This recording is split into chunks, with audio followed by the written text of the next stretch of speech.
서울 양천구의 아파트 단지는 오후에 햇살을 받으며 고요했습니다. 12층 복도에는 누군가 키운 화분들이 놓여 있었고 멀리서 어린아이의 웃음소리가 희미하게 들려왔습니다. 평범하고 평화로운 가을날이었습니다. 박정희는 좁은 주방에서 갈치를 손질하고 있었습니다.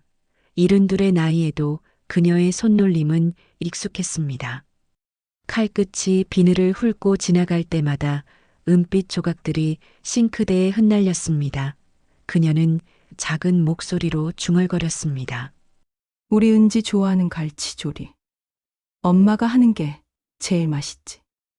냄비에 갈치를 담고 양념장을 넉넉히 붓는 동안 정희의 얼굴에는 잔잔한 미소가 번졌습니다. 딸이 좋아하는 음식을 만들 때면 언제나 마음이 따뜻해졌습니다.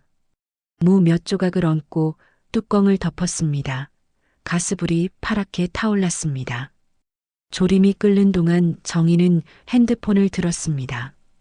딸 은지의 번호를 눌렀습니다. 신호음이 3번 울린 뒤 익숙하지만 왠지 급한 목소리가 들려왔습니다. 엄마, 응.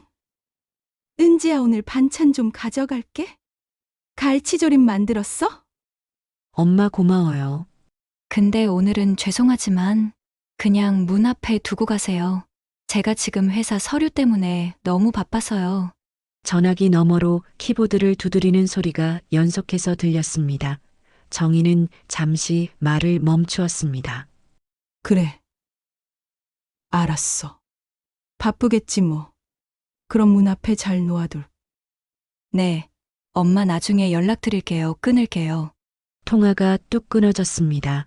정희는 핸드폰을 내려다보았습니다. 그녀는 길게 한숨을 쉬었습니다. 왠지 모르게 서운함과 불길함이 동시에 밀려왔습니다. 냄비 뚜껑을 열자 매콤한 김이 후끈하게 피어올랐습니다. 갈치는 노릇하게 익어 있었고 무는 잘 물러져 있었습니다. 정희는 조심스럽게 반찬통에 조림을 담았습니다. 붉은 국물이 찰랑거렸습니다. 반찬통들을 비닐봉투에 담으면서도 정희의 마음 한켠은 이상하게 싸늘했습니다. 딸의 목소리가 평소와 달랐습니다. 무언가 숨기는 듯한 급하게 전화를 끊고 싶어하는 어조였습니다. 내가 괜히 예민한 건가? 정희는 고개를 저었습니다. 그러나 가슴속에서는 작은 경고음이 멈추지 않았습니다. 예감이 좋지 않았습니다. 오후 4시 정희는 봉투를 들고 집을 나섰습니다. 엘리베이터를 타고 내려가는 동안 그녀는 거울에 비친 자신을 보았습니다. 흰머리가 섞인 단발머리 세월의 무게로 약간 굽은 어깨, 평생 가족만을 바라보고 살아온 어머니의 얼굴이었습니다. 지하철을 2번 갈아타고 딸의 신축 아파트 단지에 도착했습니다. 로비에는 대리석 바닥이 깔려 있었고 경비원이 공손하게 인사했습니다. 엘리베이터에서 9층 버튼을 눌렀습니다. 숫자가 하나씩 올라갈 때마다 정희의 가슴도 조금씩 두근거렸습니다. 알 수 없는 불안감이었습니다. 복도는 조용했습니다. 904호 앞에 섰습니다. 정희는 비밀번호 버튼 앞에서 잠시 망설였습니다. 딸은 문 앞에 두고 가라고 했지만 냉장고에 넣어줘야 상하지 않을 것 같았습니다. 떨리는 손가락이 익숙한 숫자를 눌렀습니다. 삑 하는 소리와 함께 도어락이 열렸습니다. 정희는 조심스럽게 문을 밀었습니다. 냉장고에만 넣고 조용히 나가야지. 현관에 들어서자 익숙한 신발장이 보였습니다. 딸의 구두 사위에 운동화가 가지런히 놓여 있었습니다. 정희는 신발을 벗고 거실로 향했습니다. 그런데 뭔가 이상했습니다. 집안의 공기가 평소와 달랐습니다. 희미하게 낯선 향수 냄새가 났습니다. 딸은 향수를 잘 뿌리지 않는 사람이었습니다. 정희는 부엌으로 가서 냉장고 문을 열었습니다. 반찬통들을 넣으려는 순간이었습니다. 삑! 현관 도어락이 다시 열리는 소리가 들렸습니다. 정희의 손이 멈췄습니다. 곧 들려온 목소리는 사위 박성호의 것이었습니다. 오늘은 정말 완벽한 타이밍이지. 아무도 없을 때 이렇게 둘이 있으니 남자의 웃음소리였습니다. 이어서 들려온 여자의 목소리는 딸의 목소리가 아니었습니다. 오빠, 이렇게 대담해도 돼요? 들키면 진짜 큰일이야. 정희의 심장이 멎는 것 같았습니다. 손에 들린 반찬통이 미세하게 떨렸습니다. 괜찮아. 오늘은 은지 출장 갔어. 그리고 이 집 이제 우리 둘 거야. 박성호의 목소리였습니다. 딸이 믿고 사랑하는 남편의 목소리였습니다. 정희는 냉장고 문을 잡은 채 얼어붙었습니다. 현관에서는 구두 벗는 소리, 외투 거는 소리가 들렸습니다. 정희의 손이 떨렸습니다. 반찬통이 미끄러져 냉장고 선반에 부딪혔습니다. 덜컥 소리가 정적을 깨고 울렸습니다. 복도에서 발소리가 멈췄습니다. 뭐야? 무슨 소리? 성우가 속삭였습니다. 정희는 냉장고 문을 닫았습니다. 숨을 곳도 도망칠 곳도 없었습니다. 그녀는 천천히 부엌에서 나왔습니다. 거실로 들어서는 두 사람과 눈이 정면으로 마주쳤습니다. 박성호는 셔츠 소매를 걷어올리고 있었습니다. 그의 옆에는 26쯤 되어 보이는 젊은 여자가 서 있었습니다. 세 사람 모두 움직임을 멈췄습니다. 공기까지 얼어붙는 것 같았습니다. 성호의 얼굴이 창백해졌습니다. 그는 재빨리 입을 열었습니다. 장모님, 이건 그냥 회사 후배예요. 급하게 서류를 가져와야 해서. 정희의 목소리는 낮고 차갑게 나왔습니다. 회사 후배가 남의 집에서 구두를 벗고 상사를 오빠라 부르나? 여자는 얼굴이 하얗게 질려 황급히 현관으로 달려가 구두를 신었습니다. 문이 열리고 닫히는 소리가 울려 퍼졌습니다. 정희는 식탁 위에 봉투를 내려놓았습니다. 안에서는 갈치조림의 김이 희미하게 피어오르고 있었습니다. 내가 잘못 들은 게 아니라면 너희들 때문에 이 집은 이미 썩었. 정희는 돌아서서 현관으로 걸어갔습니다. 뒤에서 성우가 변명하는 소리가 들렸지만 그녀는 듣지 않았습니다. 신발을 신고 문을 열었습니다. 복도에 나서자 다리가 후들거렸습니다. 정희는 벽에 손을 짚고 숨을 골랐습니다. 가슴이 터질 것 같았습니다. 분노와 배신감이 딸을 생각하는 아픔과 한꺼번에 밀려왔습니다. 엘리베이터를 타고 내려가는 동안 정희는 눈물을 참았습니다. 로비를 지나 단지를 빠져나왔습니다. 저녁 하늘은 붉게 물들어 있었습니다. 지하철에 앉아서야 정희는 조용히 눈물을 흘렸습니다. 옆자리 사람들은 아무도 눈치채지 못했습니다. 그날 밤 정희는 집에 돌아와서도 아무 말도 하지 못했습니다. 소파에 앉아 텔레비전을 켰지만 화면만 멍하니 바라보았습니다. 핸드폰이 울렸습니다. 딸 은지에게서 온 문자였습니다. 엄마, 반찬 잘 받았어요. 감사해요. 사랑해요. 정희의 손이 떨렸습니다. 답장을 쓰려다가 지웠습니다. 이 끔찍한 진실을 어떻게 전해야 할까요? 창밖으로 밤이 깊어갔습니다. 정희는 소파에 앉은 채 꼼짝하지 않았습니다. 마음속에서는 폭풍이 휘몰아치고 있었습니다. 침묵이 지혜일 때도 있었습니다. 그러나 오늘만큼은 진실을 말해야 할 것 같았습니다. 거짓 위에 세워진 평화보다 아프더라도 진실을 말하는 것이 딸을 위한 사랑이라고 생각했습니다. 정희는 천천히 일어나 방으로 들어갔습니다.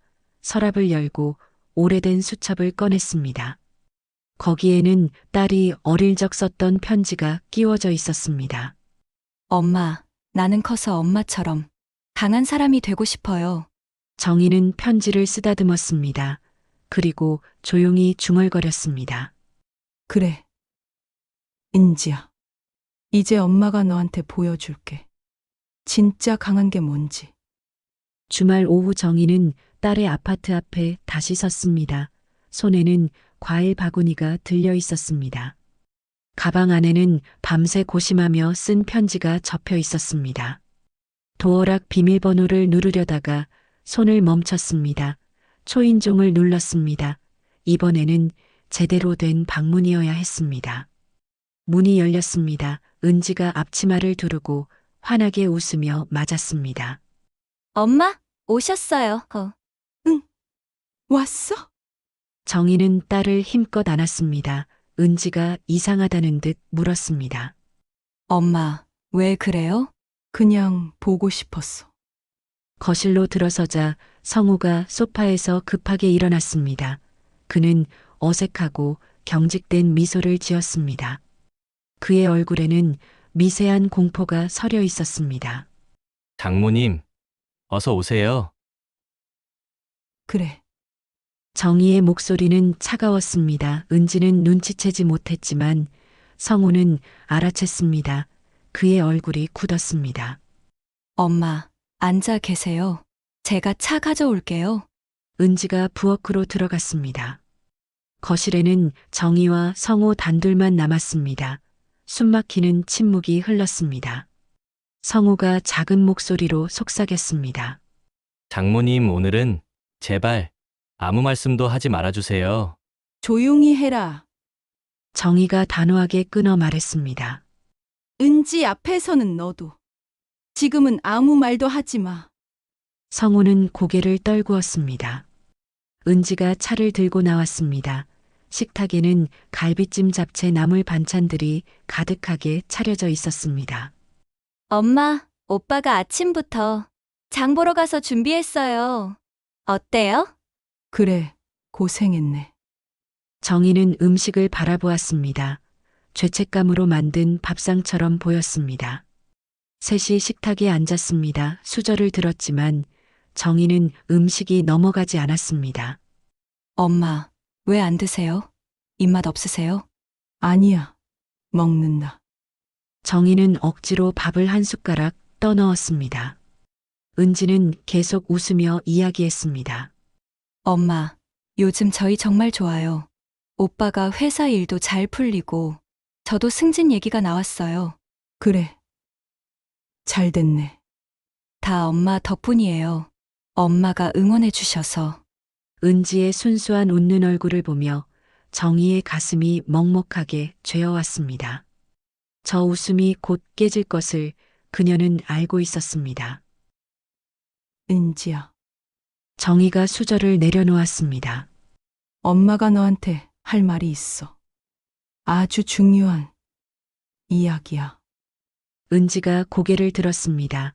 성우의 얼굴이 하얗게 변했습니다. 무슨 말씀이세요? 정희는 가방에서 편지를 꺼냈습니다. 손이 떨렸습니다. 이걸 내가 먼저 읽어봐.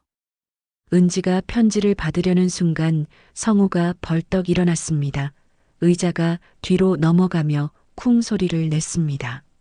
장모님, 안 됩니다. 지금은 안 돼요. 식탁 위에 물컵이 넘어졌습니다. 은지가 깜짝 놀라 물었습니다. 오빠, 왜 그래? 성우는 숨을 몰아쉬었습니다. 변명이 나오지 않았습니다. 정희는 천천히 하지만 단호한 목소리로 말했습니다. 은지야. 내 남편이 다른 여자를 만나고 있어. 내가 직접 내 집에서 봤어. 거실의 공기가 얼어붙었습니다. 은지의 손에서 숟가락이 떨어졌습니다. 쨍그랑 소리가 바닥에 울렸습니다. 뭐라고요? 은지의 목소리가 떨렸습니다. 정희는 눈을 감았다가 떴습니다. 지난주에 내 집에 반찬 가져갔을 때 성우가 젊은 여자와 함께 들어오는 걸 봤어. 그 여자는 이 집에 익숙했어. 아니야, 엄마가 잘못 본 거예요. 은지가 고개를 저었습니다. 성우를 바라봤습니다. 오빠, 그렇지. 엄마가 뭘 오해하신 거지? 말 좀 해봐. 성우는 입을 열었다가 닫았습니다. 변명이 나오지 않았습니다.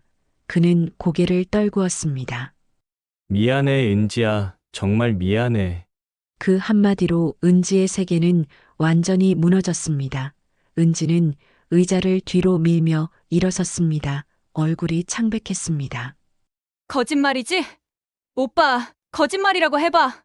은지야, 나도 어떻게 된 건지 모르겠어. 회사에서 만난 후배였는데, 얼마나 됐어? 은지의 목소리는 차갑게 가라앉았습니다. 3달. 은지가 비틀거리며 벽에 손을 짚었습니다. 정희가 다가가 딸을 안으려 했습니다. 은지야. 엄마도 나가요, 제발. 은지가 엄마의 손길을 밀어냈습니다. 왜 진작 말 안 하셨어요? 왜 오늘까지 기다리셨어요? 은지야.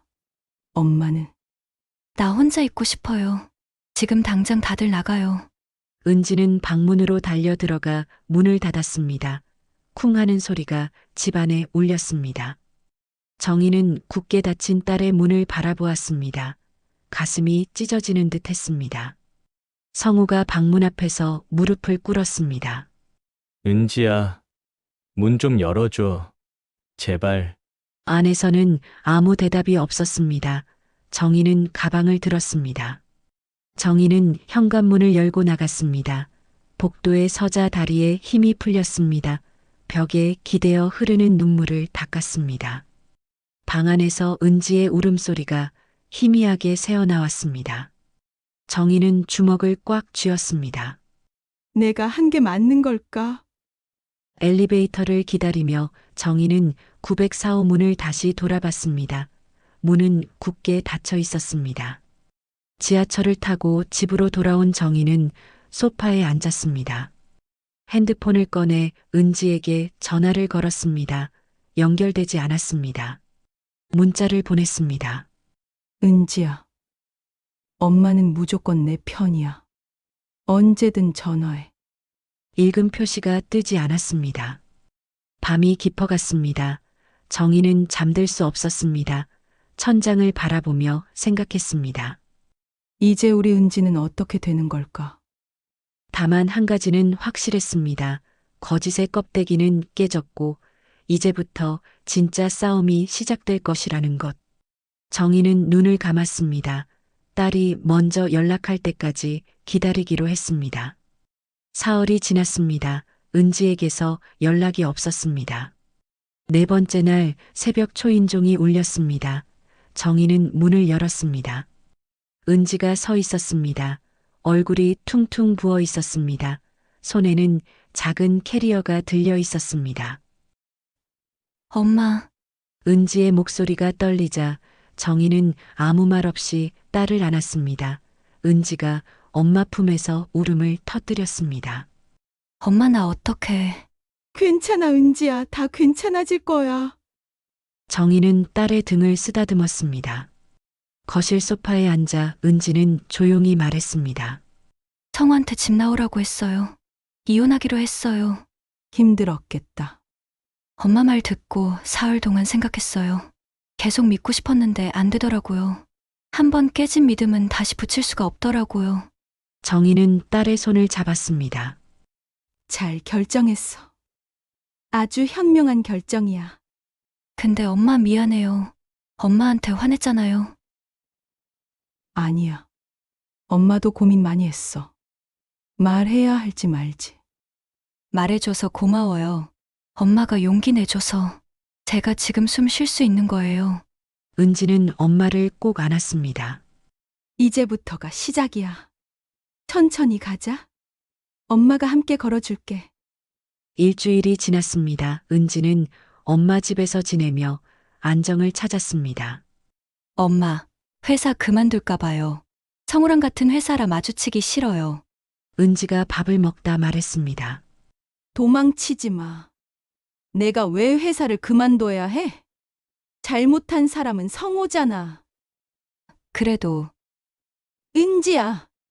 정희의 목소리가 단호했습니다. 당당하게 회사 다녀. 숨을 이유가 없어. 내가 부끄러울 일한 거 아니잖아. 은지는 엄마를 바라보았고 천천히 고개를 끄덕였습니다. 그래요. 엄마 말이 맞아요. 이튿날 은지는 회사에 나갔습니다. 저녁에 돌아왔을 때 얼굴에는 자신감 있는 미소가 있었습니다. 엄마, 오늘 팀장님이 저 격려해 주셨어요. 다들 제 편이래요. 그래? 잘했어. 정희는 딸의 어깨를 토닥였습니다.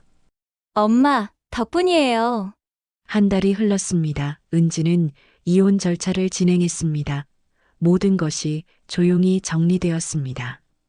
어느 토요일 오후 모녀는 한강공원을 걸었습니다. 가을 햇살이 따뜻했습니다. 엄마, 나 새 아파트 계약했어요. 그래?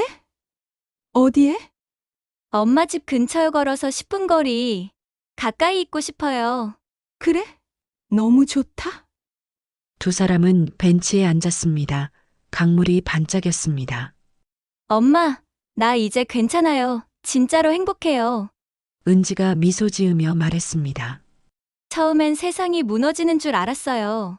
근데 무너진 게 아니라 다시 세울 기회였더라고요. 정희는 딸의 옆모습을 바라보았습니다. 한 달 전보다 단단해 보였습니다. 엄마가 저한테 보여준 거예요. 진짜 강한 게 뭔지.